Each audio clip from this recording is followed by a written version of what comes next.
ఇక డీటెయిల్స్ చూద్దాం. ఇవాల్టి నుంచి తెలంగాణ అసెంబ్లీ సమావేశాలు ప్రారంభం కానున్నాయి. ఉదయం 10:30 గంటలకు అసెంబ్లీ ప్రారంభం కానుంది.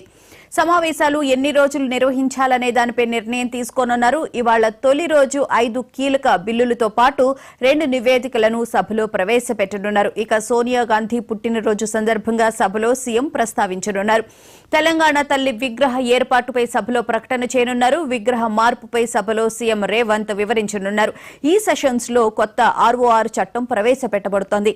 కొత్త గ్రామ రెవెన్యూ వ్యవస్థను పునఃప్రారంభిస్తున్న నేపథ్యంలో అందరి దృష్టి ఈ బిల్లుపైనే ఉంది. దీంతో పాటు తెలంగాణ వైద్య విధాన పరిషత్ను ప్రభుత్వంలో విలీనం చేసి సెకండరీ హెల్త్ డైరెక్టరేట్ గా మార్చే బిల్లును ప్రవేశపెట్టే అవకాశం ఉంది. జీతాల చెల్లింపు, పెన్షన్లు, అనర్హుల తొలగింపు సవరణ ఆర్డినెన్స్ 2024, తెలంగాణ మున్సిపల్ కార్పొరేషన్ల సవరణ ఆర్డినెన్స్ 2024 ను ప్రవేశపెట్టే అవకాశం ఉంది.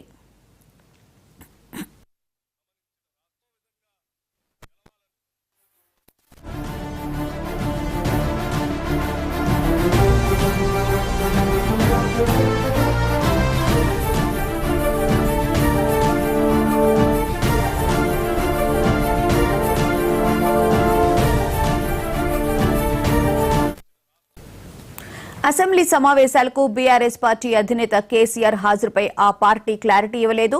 నిన్న ఎర్రవెల్లి ఫామ్ హౌస్ లో అసెంబ్లీ మండలిలో అనుసరించాల్సిన వ్యూహాలపై ఎమ్మెల్యేలు, ఎమ్మెల్సీలకు కేసీఆర్ దిశానిర్దేశం చేశారు. అయితే అసెంబ్లీకి వచ్చే విషయాన్ని మాత్రం స్పష్టంగా ప్రకటించలేదు. మరోవైపు పార్టీ నేతలు కూడా సమయం వచ్చినప్పుడు కేసీఆర్ వస్తారని, రమ్మని ఎవరో వచ్చి అడిగితే రారని అభిప్రాయం వ్యక్తం చేశారు. ప్రభుత్వాన్ని ఎదుర్కొనేందుకు కేసీఆర్ అవసరం లేదని, తాము సిద్ధంగా ఉన్నామని చెబుతున్నారు. ఇదే అంశానికి సంబంధించిన పూర్తి వివరాలను మా ప్రతినిధి రామ్ నరేష్ అడిగి తెలుసుకుందాం. రామ్ నరేష్, చెప్పండి, ఈ రోజు నుంచి అసెంబ్లీ సమావేశాలు ప్రారంభం కాబోతున్నాయి. మరి బీఆర్ఎస్ అధినేత కేసీఆర్ వచ్చే అవకాశం కనిపిస్తోందా? అలాగే కొన్ని కీలక బిల్లులను కూడా ఈ రోజు సమావేశంలో ప్రవేశపెడతారు అని చెప్పని అంటున్నారు కదా.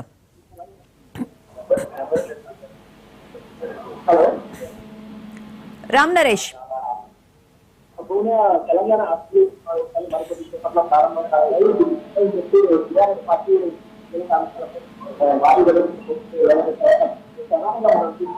కాంగ్రెస్ పార్టీ పాలనపై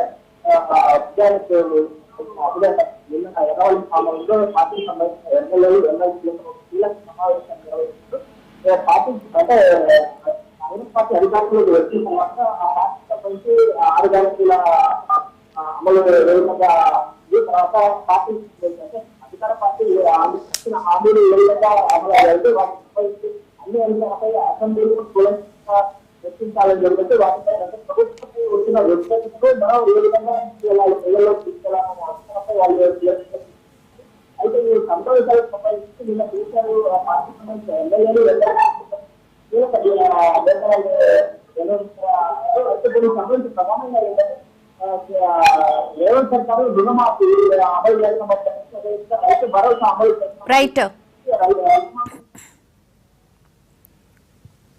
okay, right. Thank you Ram Naresh.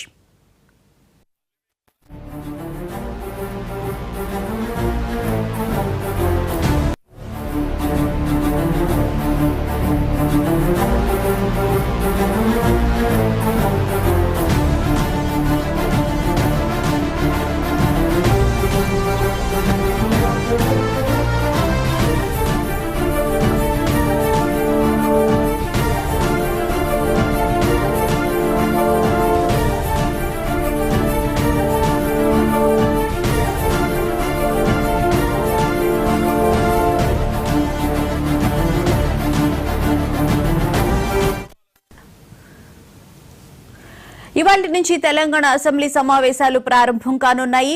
ఉదయం 10:30 అసెంబ్లీ ప్రారంభం కానుంది. సమావేశాలు ఎన్ని రోజులు నిర్వహించాలనే దానిపై నిర్ణయం తీసుకోనున్నారు. ఇవాళ తొలి రోజు 5 కీలక బిల్లులతో పాటు 2 నివేదికలను సభలో ప్రవేశపెట్టనున్నారు. ఇక సోనియా గాంధీ పుట్టినరోజు సందర్భంగా సభలో సీఎం ప్రస్తావించనున్నారు.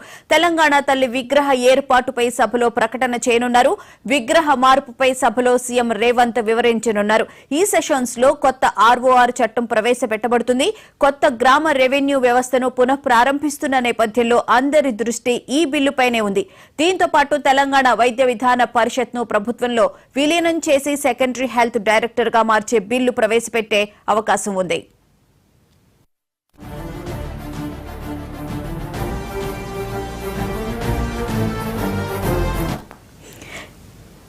ఇక ఇదే అంశానికి సంబంధించిన పూర్తి వివరాలను మా స్పెషల్ కరెస్పాండెంట్ శ్రీకాంత్ అడిగి తెలుసుకుందాం. శ్రీకాంత్, చెప్పండి, ఈ రోజు అసెంబ్లీ సమావేశాలు ప్రారంభం కాబోతున్నాయి. అలాగే తెలంగాణ తల్లి విగ్రహానికి సంబంధించి కూడా ముఖ్యమంత్రి రేవంత్ రెడ్డి సభలో ప్రస్తావిస్తారు అని చెప్పి తెలుస్తోంది. వివరాలేంటి?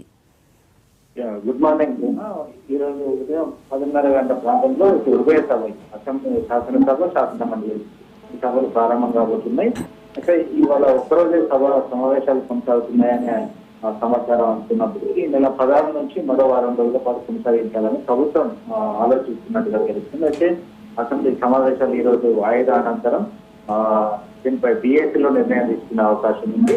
అయితే ముఖ్యంగా ఈ శీతాకాల సమావేశాల్లో ప్రధానంగా ఏదైతే ROR చట్టం కావచ్చు, అదేవిధంగా ఇటీవల పంచాయతీరాజ్ చట్టం, స్థానిక సంస్థల ఎన్నికలు నిర్వహించాలని ప్రభుత్వం భావిస్తున్న నేపథ్యంలో ఏదైతే ఇద్దరు సంతానం అనే నిబంధనను దాన్ని ఎత్తివేయాలని చెప్పి ప్రభుత్వం భావిస్తుంది. దానికి సంబంధించినటువంటి అమెండ్మెంట్ బిల్లు కూడా ప్రవేశపెట్టబోతున్నారు. అయితే ముఖ్యంగా దీనికి సంబంధించి ఇప్పటికైతే పలు నిర్ణయాలు తీసుకున్నారు. రైతు భరోసా లాంటి అంశాలు కావచ్చు, అదేవిధంగా ఇటు రుణమాఫీ అంశాలు కావచ్చు, ఇవన్నీ ప్రధానంగా చర్చించే అవకాశం ఉంది. అయితే ఈరోజు ప్రధానంగా BACలో నూతన ఎమ్మెల్యేలు ఎక్కువగా ఎన్నికైన వారు ఉన్న నేపథ్యంలో వారికి శిక్షణ ఇవ్వాలని చెప్పి ఇటు నా అసెంబ్లీ ఏదైతే చర్చ జరిగిందో నిర్వహణకు సంబంధించి మండలి చైర్మన్, అదేవిధంగా అసెంబ్లీ స్పీకర్ తో పాటుగా ఇటు LA మినిస్టర్ ఇలా ఆధ్వర్యంలో నూతన ఎమ్మెల్యేలకు శిక్షణ ఇవ్వాలని చెప్పి నిర్ణయం తీసుకోవడం జరిగింది. అయితే ఈ రోజు BACలో చర్చించిన తర్వాత ఇటు ప్రతిపక్ష పార్టీలకు సంబంధించిన ఎమ్మెల్యేలు కావచ్చు, అధికార పార్టీ